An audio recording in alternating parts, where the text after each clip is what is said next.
آغاز سابقہ امت مسلمہ کا شروع ہوا تقریباً 1300 قبل مسیح میں ایکسوڈس کے ساتھ۔ ایکسوڈس یعنی خروج، مصر سے خروج، اور اس کے بعد تورات کا عطا کیا جانا۔ وَآتَيْنَا مُوسَى الْكِتَابَ وَجَعَلْنَاهُ هُدًى لِبَنِي إِسرائیل۔ اس کے تقابل میں آئیے تو امت محمد صلی اللہ علیہ وسلم کی تاسیس میرے نزدیک، ویسے تو یہ ہے کہ حضور کی ولادت سے شروع کر لیں، آغاز وحی سے شروع کر لیں، ہجرت سے شروع کر لیں کہ ہمارا سن جو ہے تقویم ہماری شروع ہوتی ہجرت کے ساتھ، لیکن میرے نزدیک تحویل قبلہ جو تقریباً 624 عیسوی میں ہوا ہے۔ سابقہ امت مسلمہ بنی اسرائیل کے دور عروج کا آغاز جو ہے وہ دور رسالت سے نہیں ہوا، تقریباً 1000 قبل مسیح کے لگ بھگ ان کا دور عروج اصل اپنے زینت کو پہنچا ہے، جبکہ اس امت مسلمہ کا اتصال ہے دور نبوت و رسالت کے ساتھ ہی عروج کا جو ہے معاملہ وہ شروع ہو جاتا ہے۔ لیکن پھر یہ کہ پہلا دور عروج، اس کے لیے وہاں بھی 3 بادشاہتیں تقریباً 100 برس، حضرت طالوت 16 برس، حضرت داؤد 40 برس، حضرت سلیمان 40 برس۔ یہاں 3 خلافتیں، ابو بکر، عمر، عثمان رضی اللہ تعالی عنہ، لیکن یہ تو مل کر بنتی ہے کوئی ربع صدی، 24 برس، سوا 24، ساڑھے 24۔ پھر 4.5 سال کا فصل ہے جس میں باہمی خانہ جنگی رہی، لیکن پھر دور امیہ کو بھی اس میں شامل کریں تو یہ تقریباً 120 برس ادھر بن جائیں گے، 130 برس، وہ بھی تقریباً 100 برس۔ یہ زینت ہے، وہ زینت ان کا، یہ زینت ان کا، ذروہ سنام، عروج کی بھی چوٹی۔ اب تیسرا عنوان ہے زوال۔ وہاں وہ صدییں تھیں 8ویں صدی، 7ویں صدی، 6ٹی صدی قبل مسیح، 300 برس ان کے زوال کے ہیں، لیکن جن میں واقعات اہم کیا ہے؟ اشوریوں کے ہاتھوں اسرائیل کی تباہی، نیبوکڈ نظر کے ہاتھوں یہودیہ کی تباہی اور یروشلم کی تباہی، ہیکل سلیمانی کا مسمار ہونا، 6 لاکھ یہودیوں کا قتل ہونا، 6 لاکھ کا کیپٹیو بن کر چلے جانا بیبیلونیا۔ ہمارے ہاں 11ویں صدی عیسوی، 12ویں صدی عیسوی، 13ویں صدی عیسوی، یہ 3 ہمارے زوال کے دور ہیں۔ ان میں اہم واقعات صلیبیوں کے ہاتھوں تباہی ایک بہت بڑے علاقے کی اور لاکھوں مسلمانوں کا قتل، اور یروشلم کی پھر حرمت کی پامالی، 88 برس تک مسلمانوں کے قبضے سے اس کا نکلے رہنا، اور پھر اصل جو نیبوکڈ نظر کے پیرلل واقع آئے گا وہ ہے مشرق سے جو تباہی آئی تاتاریوں کے ہاتھوں، اور اس کا جو نقطہ عروج ہے 1258 عیسوی میں بغداد کی تباہی، خلافت بنی عباس کا خاتمہ، بلکہ یوں کہیے کہ عربوں کے دور عروج کا خاتمہ۔ دوسرا عروج وہاں وہ شروع ہوا حضرت عزیر علیہ السلام کی دعوت تجدید ایمان، توبہ، تجدید عہد، اور ادھر سے کہ خورس کے حملے کے بعد یہودیوں کا نجات پانا بیبیلونیا کی اسیری سے، اور پھر آ کر آباد کرنا، اور اس کے نتیجے میں مکابی سلطنت، ایک عظیم سلطنت قائم ہونا۔ ادھر آئیے تو اب یہاں پر انہی تاتاریوں کے ہاتھ میں جن سے کہ پٹوایا تھا اللہ تعالیٰ نے، سزا دلوائی تھی امت کو، انہی کے ہاتھ میں اللہ نے جھنڈا دے دیا ہے آیا فتنہ تاتار کے افسانے سے، پاسباں مل گئے کعبے کو صنم خانے سے۔ لیکن یہ کنٹراسٹ کا پوائنٹ رہے گا کہ وہاں اسی قوم میں، اسی نسل کے اندر احیاء کا عمل ہوا، یہاں وہ امیین جو تھے وہ گویا کہ ریجیکٹ کر دیے گئے۔ اور دوسرا عروج جو ہے وہ آخرین کے ہاتھوں ہوا، اور یہ سب در حقیقت ترک قبائل تھے، ترکان تیموری، Terken صفوی، Terken Seljuqi, Terken Usmani, اور ان کے ذریعے سے بڑی عظیم مملکتیں قائم ہوئی۔ وہ مشابہت بھی ہے جو میں نے عرض کیا تھا کہ مکابی سلطنت زمینی حدود میں حضرت سلیمان کی سلطنت سے بھی وسیع تر تھی۔ اسی طریقے سے یہ دوسرا دور عروج ہمارا جو یہ بہت وسیع ہے، پورا ہندوستان اس میں آیا ہے، اور پھر یہ کہ مشرقی یورپ کا ایک خاصا بڑا چنک جو ہے وہ بھی اسلام میں شامل ہوا ہے، تو زمینی حدود تو اس پہلے عروج سے بڑھ گئی ہیں اس میں۔ اب دوسرا زوال جو آیا ہے وہ اس میں مشابہت وہی ہے کہ یورپین طاقت کے ہاتھوں آیا، وہاں بھی رومیوں کے ہاتھوں زوال آیا، اور اس کا جو سب سے اہم نقطہ ہے وہ ہے ٹائٹس رومی کے ہاتھوں سن 80 میں یروشلم کی تباہی اور یہودیوں کا وہاں سے بے دخل ہونا۔ لیکن یہ کہ مسلمانوں کے ساتھ یہ بڑا لمبا پروسیس ہے۔ 15ویں صدی عیسوی میں پہلے سلطنت ہسپانیہ ختم ہوئی، پھر اس کے بعد وہ یورپین امپیریلزم جو ہے سمندری راستے سے عالم اسلام کے مشرقی بازو پر حملہ آور ہوا، ہوتے ہوتے تقریباً 400 ساڑھے 400 برس میں یہ پروسیس اپنے زینت کو پہنچا، زوال اپنے عروج کو پہنچا، یعنی انتہائی لوئسٹ ایب، وہ ہے اس صدی 20ویں صدی عیسوی کا ربع اول، پہلی جنگ عظیم کے بعد سلطنت عثمانیہ نقشے سے ہی ختم ہو گئی، اس کا وجود ہی نہیں رہا، تو ترکی ایک چھوٹا سا ملک باقی رہ گیا اور حصے بکھرے ہو گئے۔ یوشک ان تداعی علیکم الامم، اس طرح قوموں نے ایک دوسرے کا دسترخوان سمجھا ہے، ایک دوسرے کو دعوت دی ہے کہ آئیے اور لقمہ ترہ کھائیے۔ پہلی سابقہ جو امت مسلمہ تھی اس کا زوال رومیوں کے اس تسلط کے بعد سے مسلسل جاری ہے، نیچے ہی نیچے جا رہے ہیں۔ عارضی طور پر اسرائیل کی مملکت کا قیام جو ہے یہ اس میں ایک عارضی سا فینومینن ہے،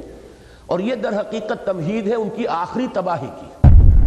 کہ پوری دنیا سے یہودیوں کو کھینچ کھینچ کر جیسے جھاڑو پھیر کر جمع کیا جاتا ہے، وہ ایک ملک کے اندر اللہ نے ایسے حالات پیدا کیے کہ وہ وہاں آئیں،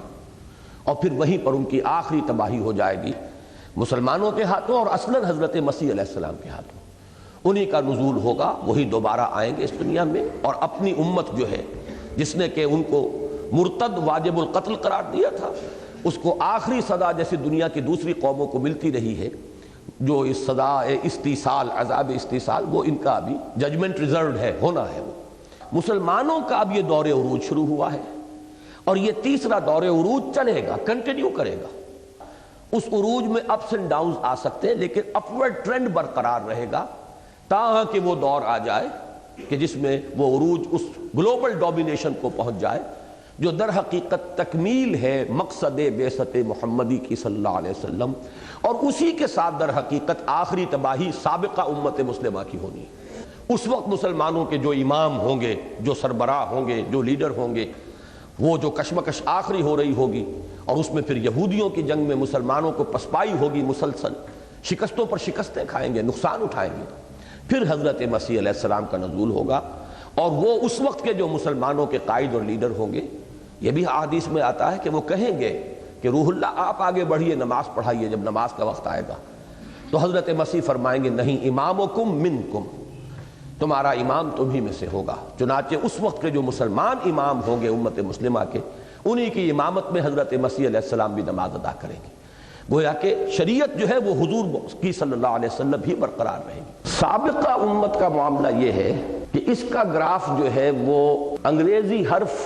ایم سے ریپرزنٹ کیا جا سکتا ہے۔ امت محمد صلی اللہ علیہ وسلم کا معاملہ ڈبلو سے مشابہ ہے، یہ ایک ذرا ڈائیگرامیٹک ریپرزنٹیشن ہے، اور مشابہت ہے اس تاریخ کی حرف ایم کے ساتھ اور اس کی ڈبلو کے ساتھ۔ ڈبلو اینڈ ہوتا ہے اپورڈ، اور وہ اپورڈ ہی جانا ہے، ایم ختم ہوتا ہے ڈاؤن ورڈ، اور اس کو اب ڈاؤن ہی جانا ہے۔ کہتے ہیں، اور حضور کی یہ حدیث ہے کہ اللہ تعالیٰ اس امت میں ان اللہ یبعث فی ہذہ الامہ علی راس کل مئۃ عام من یجدد لہا دینہا، ہر صدی کے، ہر 100 سال کے سرے پر اللہ تعالیٰ کسی کو اٹھاتا رہے گا جو اس دین کو تازہ کرتا رہے گا، یعنی جو بھی تقریباً 100 سال کے عرصے میں دین کی تعلیمات پر غبار آ گیا ہوگا، بدعات کا تومار، نئے نئے اوہام، نئی نئی رسومات، ان سب کو صاف کر دے گا، آئینہ پھر نکھر کر آ جائے گا جس میں اصل دین جو ہے وہ منعکس ہو جائے گا۔ لیکن 20ویں صدی عیسوی سے قبل کی ایسی تمام کوششوں کے بارے میں ایک اصولی بات پیش نظر رہنی چاہیے، اور وہ یہ کہ ان کی اصل نوعیت احیاء دین کی نہیں بلکہ حفاظت و مدافعت دین کی تھی، اس لیے کہ ابھی اسلام کا قصر عظیم بالکل زمین بوس نہیں ہوا تھا، اور خواہ دین کی حقیقی روح کتنی ہی مزمحل اور پشبردہ ہو چکی ہو، بہرحال اسلام نے جو تہذیبی اور عمرانی نظام دنیا میں قائم کیا تھا اس کا ڈھانچہ برقرار تھا، حتیٰ کہ شریعت اسلامی تمام مسلمان ممالک میں بالفعل نافذ تھی۔ چنانچہ تمام تجدیدی مساعی کا اصل ہدف یہ رہا کہ دین کا نظام عقائد و اعمال محفوظ اور اپنی اصل صورت میں قائم رہے، اور خارجی و بیرونی اثرات دین کو مسخ نہ کریں۔ یہی وجہ ہے کہ امام الہند حضرت شاہ ولی اللہ دہلوی رحمۃ اللہ علیہ کے دور تک کے تمام مجددین امت علیہم الرحمہ کی مساعی اکثر و بیشتر علم و فکر کے میدان ہی تک محدود رہیں،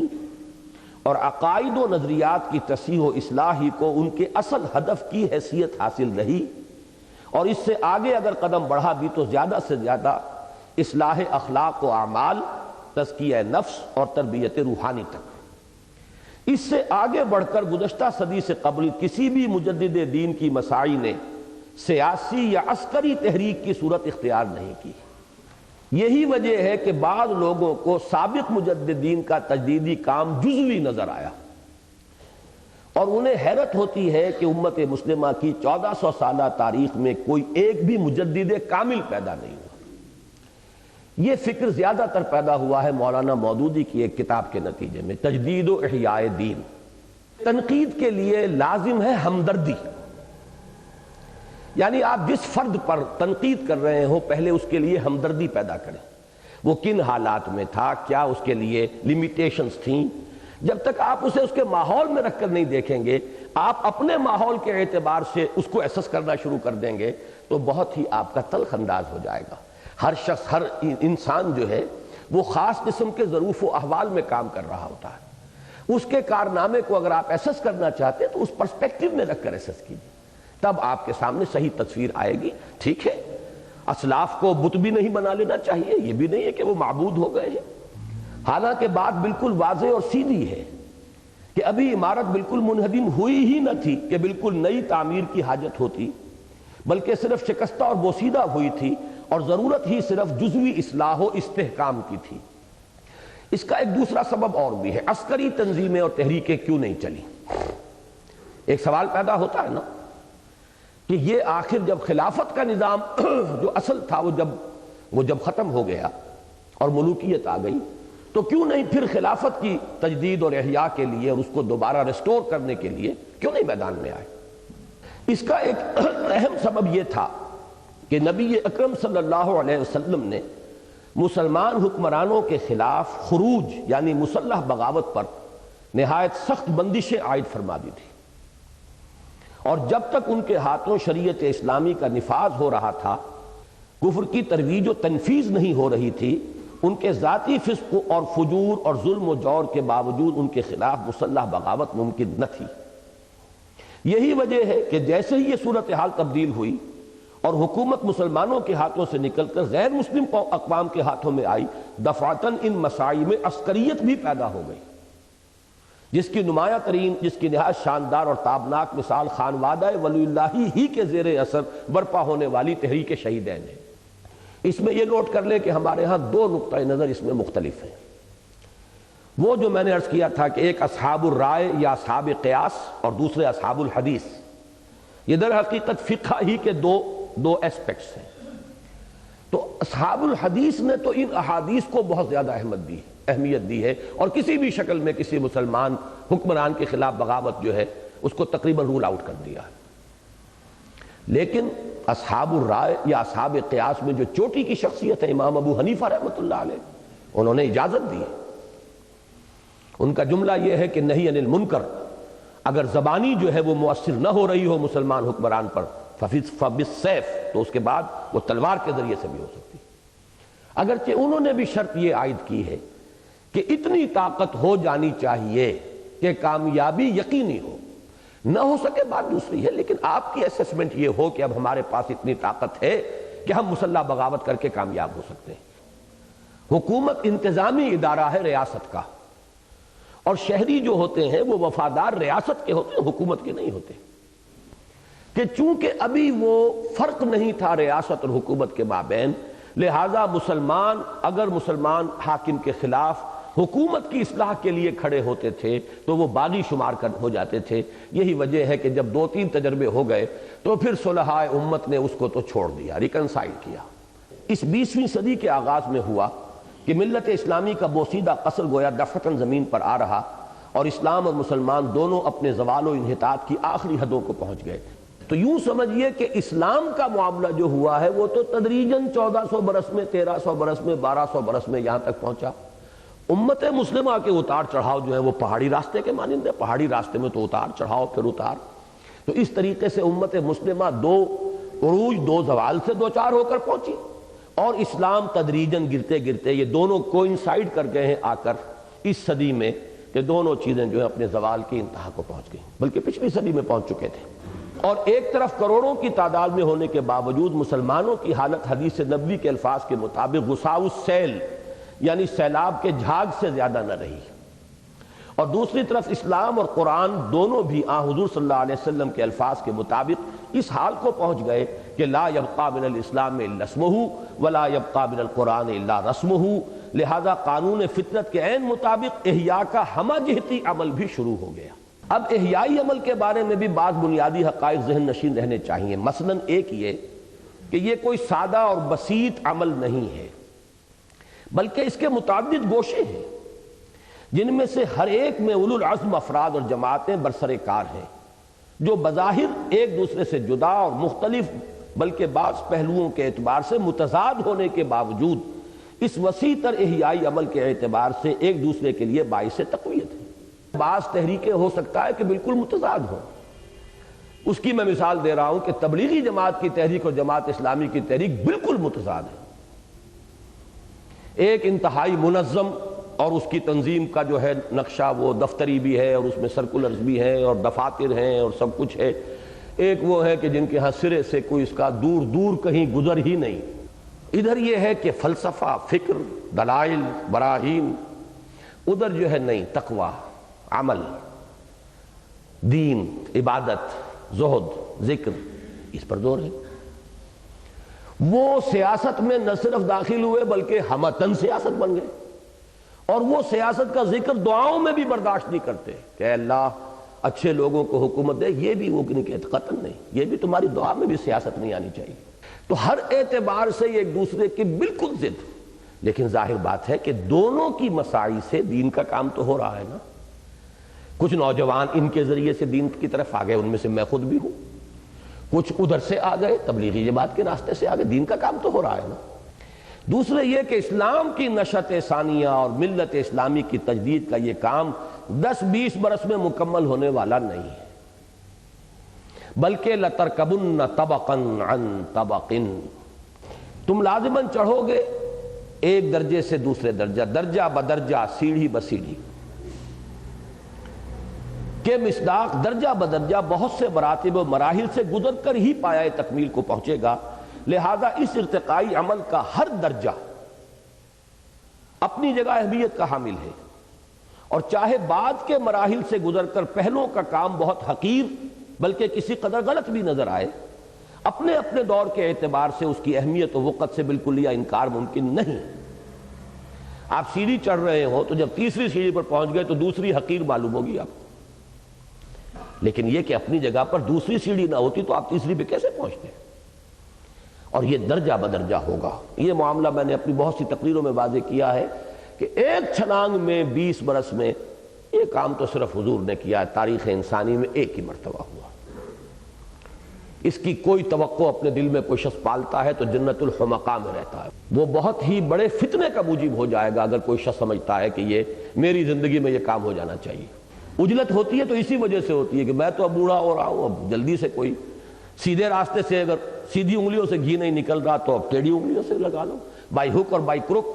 یہ اصل میں غلط فہمی کیا ہے؟ وہ یہی غلط فہمی ہے کہ قیاس کیا جا رہا ہے حضور صلی اللہ علیہ وسلم کے اس کارنامے پر کہ ایک داعی اٹھا، ایک فرد واحد سے اس نے دعوت کا آغاز کیا، اور 20 برس کے اندر، 20 بھی کہاں، یوں سمجھیے کہ تقریباً 18 برس کے اندر انقلاب عرب کی حد تک مکمل ہو گیا۔ تو یہ کام صرف ایک مرتبہ ہوا ہے تاریخ میں۔ جو بھی اس میدان میں اب قدم رکھتا ہے اسے جان لینا چاہیے کہ یہ درجہ بدرجہ ہوگا، اور جو بھی ہم سے کنٹریبیوشن ہو جائے، اللہ کی بہت بڑی ہم پر نظر عنایت ہے کہ کچھ تھوڑا سا ہمارا بھی اس کے اندر، اس پروسیس کے اندر کوئی ہماری بھی خون پسینے سے اس پودے کی آبیاری ہو جائے تو یہ ہماری سعادت ہے۔ باقی یہ سمجھنا کہ بس ایک چھلانگ میں اور ایک لائف سپین کے اندر ہم یہ پورا مرحلہ طے کر جائیں تو یہ در حقیقت بہت بڑے فتنے کی اساس ہے۔ تیسرے یہ کہ اس ہماگیر تجدیدی جد و جہد میں اگرچہ افراد کی اہمیت اپنی جگہ مسلم ہے، تاہم جماعتوں اور تنظیموں کے مقابلے میں کمتر ہے۔ پھر جماعتیں بھی تحریکوں کی وسعت میں گم ہو جاتی ہیں، اور بالآخر تمام تحریکیں بھی اس وسیع تر احیائی عمل کی پہنائیوں میں گم ہو جاتی ہیں جو ان سب کو محیط ہے۔ یہ بھی ذرا باریک بات ہے، عام لوگوں میں شخصیت پرستی کا مادہ ہوتا ہے۔ کوئی ایک شخص ہے، اس کی تحریر تقریر پسند آ گئی، اب اس کی شخصیت کا نقش، اس کی عظمت دل پر قائم ہوئی، اب وہی سب کچھ نظر آ رہا ہے۔ مجدد اعظم بھی وہی ہے، اور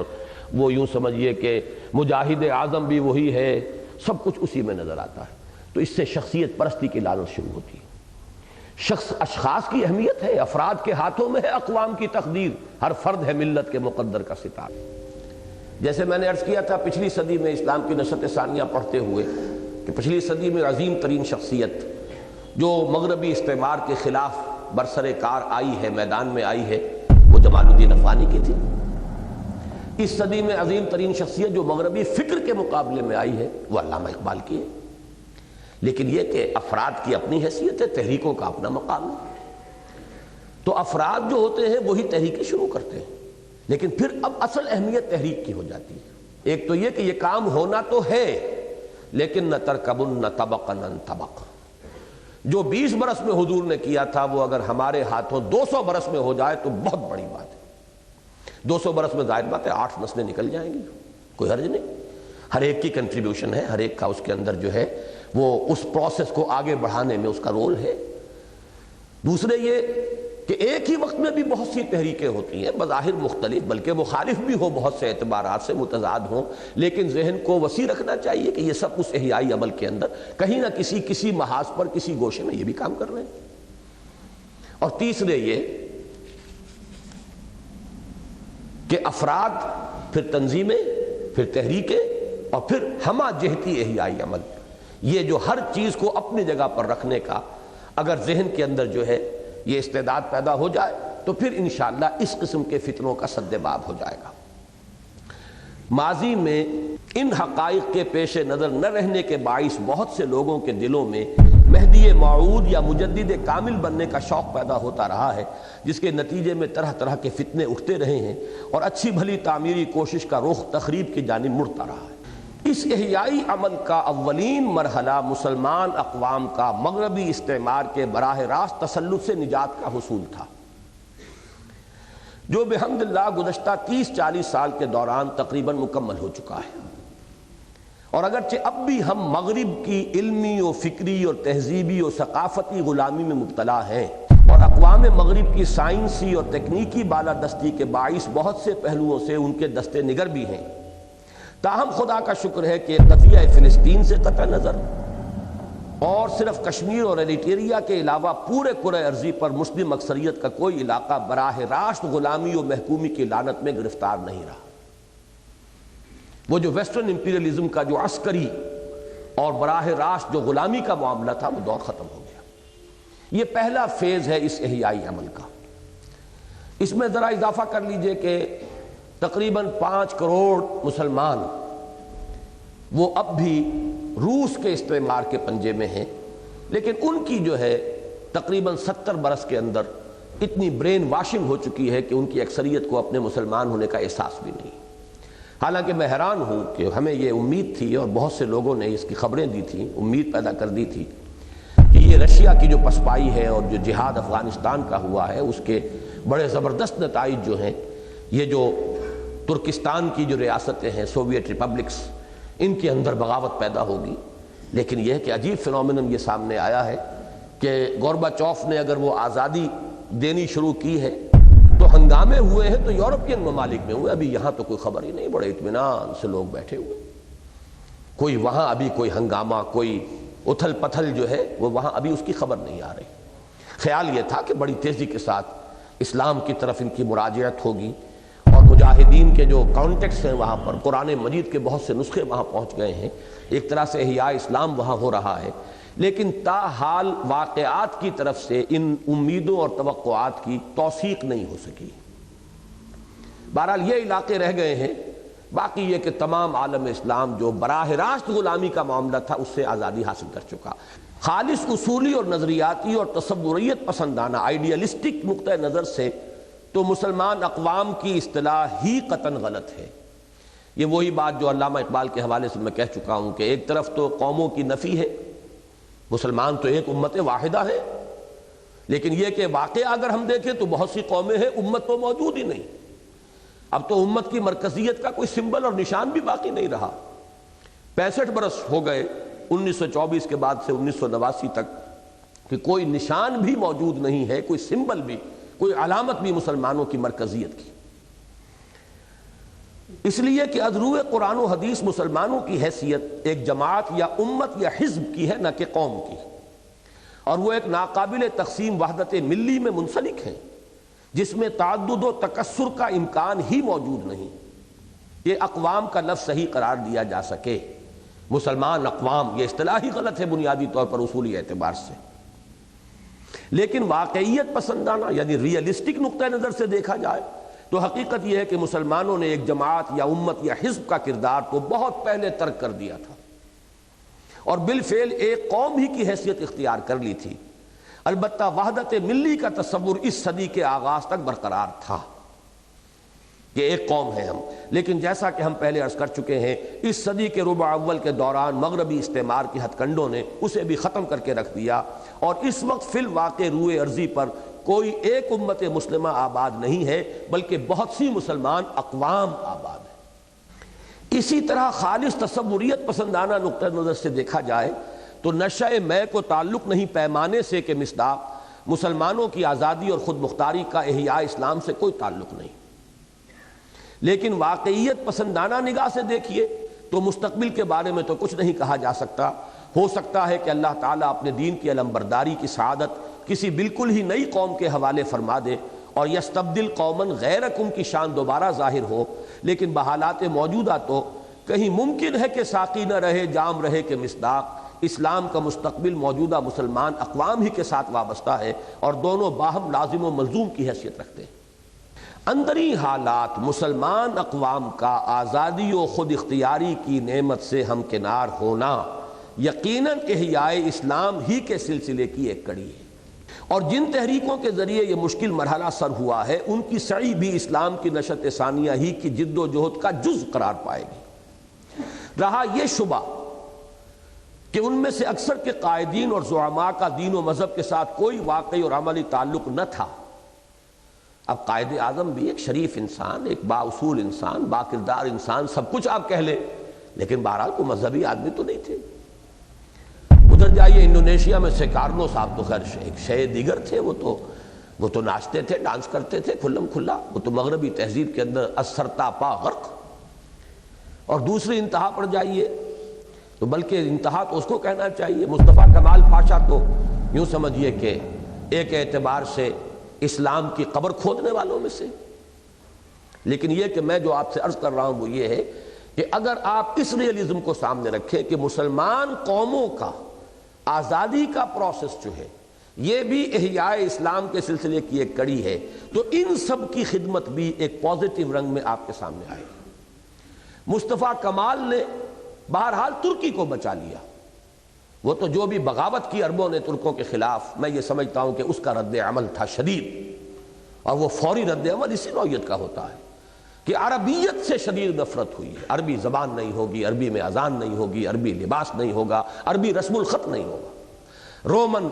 اسکرپٹ اختیار کیا گیا، رومن لباس اختیار کیا گیا، یورپین ہر چیز، ایک نفرت شدید اسے عربوں کے ساتھ ہو گئی تھی۔ رفتہ رفتہ وہ خلیج جو ہے بڑی گہری خلیج تھی ترکوں اور عربوں کے درمیان، بہرحال اب اس پر تقریباً نصف صدی بیت چکی ہے، تو اب یہ ہے کہ رفتہ رفتہ وہ زخم مندمل ہوئے ہیں، ورنہ یہ کہ ان دونوں قوموں کے اندر تو شدید نفرت کے بیج جو تھے وہ انگریزی امپیریلزم نے، برٹش امپیریلزم نے اس کے بیج بو دیے تھے۔ لیکن مصطفیٰ کمال اگر اس وقت نہ ہوتے تو واقعہ یہ کہ ترکی کا نام و نشان نہ ہوتا دنیا میں سے، اس لیے کہ یورپ پر جس طریقے سے ترکوں نے حکومت کی تھی بہت بڑے رقبے پر، ایک انتقامی جذبہ تھا، جیسے اندرا گاندھی نے کہا کہ we have avenged our 1000 years defeat، ایسے ہی صدیوں کی شکست جو تھی اور صدیوں کی غلامی کا بدلہ لینے کے اوپر تلی ہوئی تھی اقوام یورپ، لیکن یہ کہ ٹرک نیشنلزم کی بنیاد پر یہ ینگ ٹرکس سامنے آئے،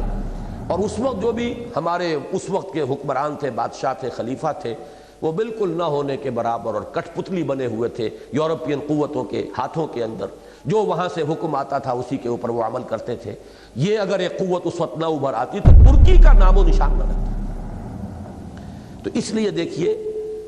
کہ اگرچہ ان میں سے اکثر کے قائدین اور زعماء کا دین و مذہب کے ساتھ کوئی واقعی اور عملی تعلق نہ تھا، تو اسی کا جواب ہے نبی اکرم صلی اللہ علیہ وسلم کے ان الفاظ مبارکہ میں، ان اللہ یوید الدین بالرجل الفاجر، اللہ تعالیٰ کبھی کبھی دین کی تائید اور دین کی تقویت کا ذریعہ ایسے لوگوں کو بنا دے گا جو فاسق و فاجر ہوں۔ یہ اللہ کی اپنی حکمت ہوتی ہے، وہ کام لے لیتا ہے، کسی کے ذریعے سے لیتا ہے۔ بہرحال جن کے ذریعے سے بھی ہوا ہے، یہ جو آزادی کا پروسیس ہے، یہ جو فرسٹ فیز ہے اس ریوائول کے پروسیس کا، یہ یقیناً احیاء اسلام کے سلسلے کی ایک کڑی ہے۔ اس ضمن میں ایک اور حقیقت بھی پیش نظر رہنی چاہیے کہ اگرچہ مختلف مسلمان ممالک میں حصول آزادی کی تحریکوں کی تقویت کے لیے جن علاقائی یا نسلی عصبیتوں کو استعمال یعنی انووک کیا گیا، انہیں بھی خالص اصولی اور نظری اعتبار سے اسلام کے نظام فکر کے ساتھ سوائے تباین اور تضاد، یعنی یہ تو بالکل مختلف ہی نہیں، متضاد چیزیں ہیں، کوئی نسبت حاصل نہیں ہے، لیکن عالم واقعہ میں اس کے سوا کوئی چارہ کار موجود نہ تھا، اس لیے کہ اسلام کے ساتھ مسلمانوں کا ذہنی و قلبی رشتہ اتنا قوی نہ رہا تھا کہ اسے کسی جاندار اور فعال تحریک کی اساس بنایا جا سکتا، اور حصول استقلال کے لیے جس مؤثر مزاحمت یعنی ایفیکٹو ریزسٹنس کی ضرورت ہوتی ہے، اس کی بنیاد خیالی یا جذباتی نہیں بلکہ حقیقی اور واقعی اساسات، کانکریٹ گراؤنڈ ہی پر رکھی جا سکتی ہے۔ واقعہ یہ ہے کہ اگر ترک نیشنلزم کا جذبہ فوری طور پر بیدار نہ ہو گیا ہوتا تو شاید آج ترکی کا نام و نشان بھی صفحہ ارضی پر موجود نہ ہوتا۔ اسی طرح اسلام سے جتنا کچھ حقیقی اور واقعی تعلق اس وقت مسلمانان عرب کو ہے، وہ کسے معلوم نہیں۔ اندری حالات عرب نیشنلزم ہی یورپی سامراج کے چنگل سے نکلنے کی جد و جہد کے لیے واحد موجود دی اونلی اویلیبل بنیاد بن سکتا تھا، اور ایک وقتی ضرورت اور دفاعی تدبیر کی حد تک اس کے استعمال میں کوئی قباحت بھی نہیں ہے، بشرطے کہ اسے نظام فکر کی مستقل اساس کے طور پر قبول نہ کر لیا جائے، اور حصول آزادی کے عبوری مقصد کی تکمیل کے بعد صحیح اسلامی فکر اور وحدت ملی کے شعور و احساس کو اجاگر کیا جائے۔ اسی اصول پر تھا اصل میں انڈین نیشنلزم کا وہ نظریہ جو ہندوستان میں بہت بڑی مذہبی قوت جمعیت علماء ہند نے اختیار کیا تھا کہ اس وقت انگریز کو یہاں سے دفع کرنے کے لیے اور نکالنے کے لیے ہمیں ہندو کے ساتھ متحد ہو کر جب تک کہ ہم جد و جہد نہیں کریں گے، انگریز ہمارا پیچھا نہیں چھوڑے گا۔ انگریز کی دشمنی اتنی شدید تھی ان کے اندر، اور ان کو اندازہ تھا کہ کس طریقے سے اس انگریز نے، اور ہندوستان کی حکومتی اصل میں بنیاد بنی ہوئی ہے، انہیں معلوم تھا ہندوستان سے اگر انگریز کے اقتدار کا بستر طے ہو گیا تو یہ پورا عالم اسلام جو ہے آزاد ہو جائے گا۔ جب تک یہاں ان کی حکومت قائم ہے، یہ پورا کا پورا درمیانی علاقہ جو ہے اس کے اوپر بھی ان کا تسلط اور اقتدار باقی رہے گا۔ لہذا انہوں نے ایک دفاعی تدبیر کے طور پر ہندوؤں کے ساتھ اتحاد کر کے انگریز کے خلاف ریزسٹنس موومنٹ کے لیے جو وقتی طور پر ایک متحدہ قومیت کا تصور جو ہے اس کو اختیار کیا، میرے نزدیک وہ بھی اسی قبیل کی شے ہے۔ چنانچہ پڑھ لیجئے، چنانچہ جمعیت علماء ہند کی سیاسی جد و جہد اسی اصول پر مبنی تھی، بلکہ مولانا حسین احمد مدنی رحمۃ اللہ علیہ نے اپنی خود نوشت سوانح حیات یعنی نقش حیات اس کا نام ہے، اس میں تو ثابت کیا ہے کہ خود مجاہد کبیر حضرت سید احمد بریلوی رحمۃ اللہ علیہ مسلمانان پنجاب کو سکھا شاہی سے نجات دلانے کے بعد اسی اساس پر انگریزوں کے خلاف تحریک چلانے کا ارادہ رکھتے تھے۔ مولانا مدنی رحمۃ اللہ علیہ نے نقش حیات میں خطوط شائع کر دیے ہیں حضرت سید احمد بریلوی رحمۃ اللہ علیہ کے، جو انہوں نے ہندوستان میں جو ہندو راجے مہاراجے تھے انہیں لکھے تھے، اور اس میں واضح طور پر یہ الفاظ تھے کہ ہم ہندو اور مسلمان اس ملک میں صلح و آشتی کے ساتھ رہ رہے تھے، لیکن ایک باہر سے یہ قوم آئی ہے، اس نے ہم پر حکومت کی ہے، ہمیں جو ہے غلام بنایا ہے، اب ہمیں متحد ہو کر اس قوت کو باہر نکالنا ہے۔ نقشہ ان کا یہ تھا کہ انہوں نے محاذ جو ہے اپنے لیے ابتدائی سٹرگل کا، وہ یہ سرحد کا اس لیے اختیار کیا کہ اس کا ہنٹر لینڈ جو ہے پچھلا علاقہ وہ تمام عالم اسلام کا ہے، وہاں سے مدد ملتی رہے گی، اور سکھوں نے انتہائی چونکہ مظالم ڈھائے ہوئے تھے مسلمانوں پر، پہلے اس سکھا شاہی سے اور سکھا گردی سے مسلمانان سرحد بھی اور مسلمانان پنجاب بھی، پہلے ان کو نجات دلائی جائے، اس کے بعد یہاں سے یہ ایڈوانس کرے یہ پروسیس، اور پھر انگریز کو دھکیل کر خلیج بنگال کے اندر یا بحر ہند کے اندر غرق کیا جائے۔ اس پس منظر میں دیکھیے تو تحریک پاکستان کا معاملہ بالکل منفرد نظر آتا ہے۔ بر صغیر کے مسلمان بھی اگر برطانوی استعمار سے نجات حاصل کرنے کے لیے ہندی قومیت کی اساس پر غیر مسلموں کے ساتھ اشتراک عمل کرتے تو اس کے لیے وجہ جواز موجود تھی، لیکن یہ اللہ تعالیٰ کا خاص فضل و کرم ہے کہ یہاں کے مخصوص حالات کے باعث مسلمانان ہند نے اپنی سیاسی جد و جہد کا آغاز ہی مسلم قومیت کی اساس پر کیا، جس کے نتیجے میں وہ ملک وجود میں آیا جو حضرت سلمان فارسی رضی اللہ تعالیٰ عنہ کی طرح جو اپنا نام سلمان ابن اسلام بتایا کرتے تھے، صرف اور صرف فرزند اسلام قرار دیا جا سکتا ہے، اور جس کے قیام اور بقا کے لیے کوئی وجہ جواز سوائے اسلام کے موجود نہیں ہے۔ یہ ملک پاکستان، یہ پاکستان ابن اسلام ہے۔ اس کے لیے جو تحریک چلی اس میں اسلام کو انووک کیا گیا۔